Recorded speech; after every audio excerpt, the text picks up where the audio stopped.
Okay, I want to share a sample from a one-man play that I've been working on for a while called On the Road.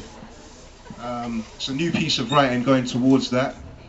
So because this is kind of like a play, if you could do maybe less music, less rhythm, less rhythmical, more kind of sounds and vibe and mood, you know what I mean? So just kind of listen and feel and yeah, cool. All right, this is from On the Road.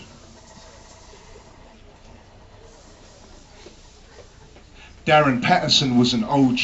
In his heyday, he'd pack a blade and would hold heat. Never was a fan of robberies on these cold streets. Still he did a few on principle, with arms like tentacles. Darren was a general who would lay low. Had a school of younger G's up on his payroll. He'd be sipping on champs and filling his cake hole, while engineering military movements like NATO. Never had a job he could put on his resume. Never had a problem with money or getting paid. He was on the road with his trade and was center stage with all of his pent-up rage. The system tries to call him a mental case, but he was too slick and his mind sharp. Had a taste something sick for women and fine cars. Managed to escape going to prison for shotting them 9 bars, and he never spent a day behind bars. Stayed away from snakes, up ladders he climbed fast. Not the most violent or the baddest, but by far his status was that of a don. But now that era is gone, as he sits and reflects and regrets all the steps that he took that were wrong.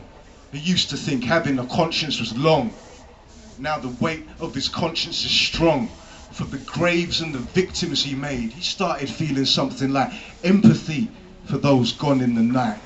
These days he ain't paid, so the density of his wallet is light. It's a dent to his honor and pride. Things change in the game, like your place on the board. And the speed that you move at, he ain't racing no more. Now he's pacing the floor, keeping pace with the law. Basically poor, trying to make his accord. Let me have that chair. It may have been the second or third time he heard what sounded like a demand, not a request, before he realized it was meant for him. Darren looked up and saw Red staring directly at him.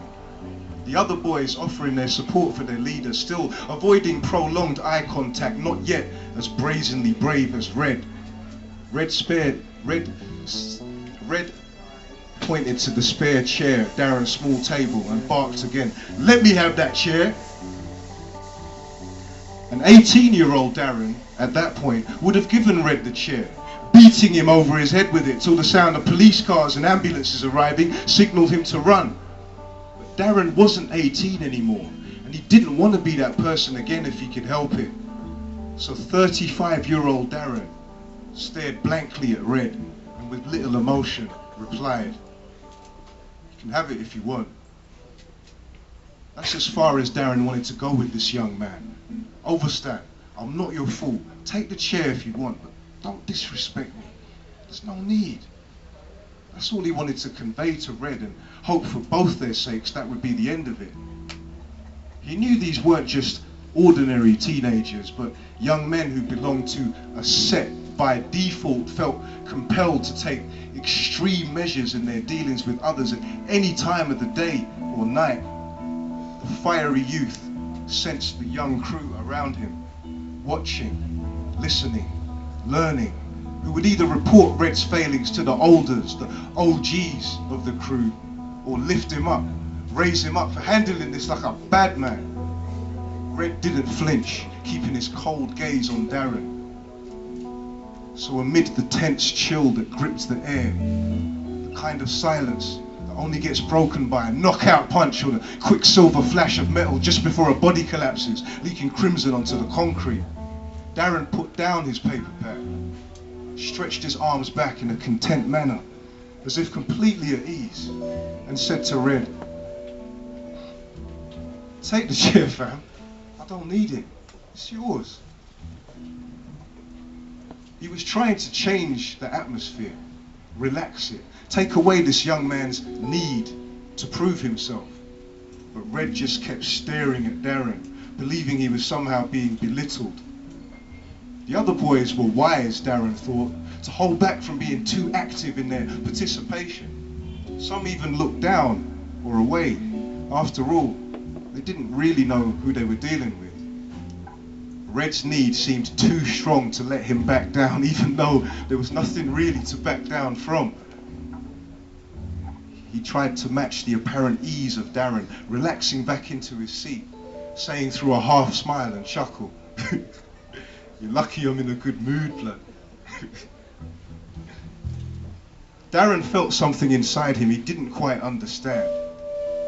Yes, he wanted to lash out at this boy, and yes, he felt the need to be older, more mature. But there was something else there that he rarely felt this strong. Fear. He wasn't scared, was he? How could he be? Scared of what? This teenager?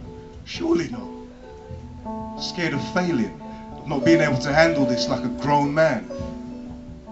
Maybe of being alone.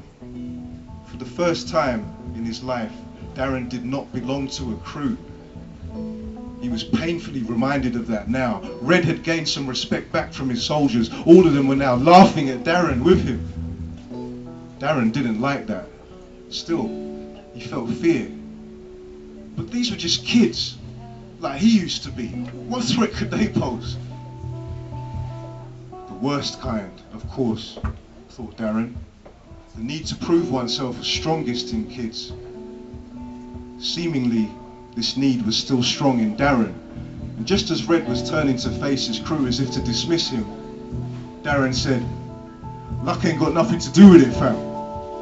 Either you want the chair, or you don't. It don't make sense asking for something and you're not going to take it when it's offered to you. You're just a youth to me, fam. You should show respect to your elders. You shouldn't be talking to older people like that. You wouldn't be talking to me like that if you knew who I was." Red's rage was drawn back out again. "Know who you are? Who are you? You're a nobody, blood." Darren had felt he simply could not let Red's indiscretion slide. He had to put this child in his place. There must be respect for the natural order of things.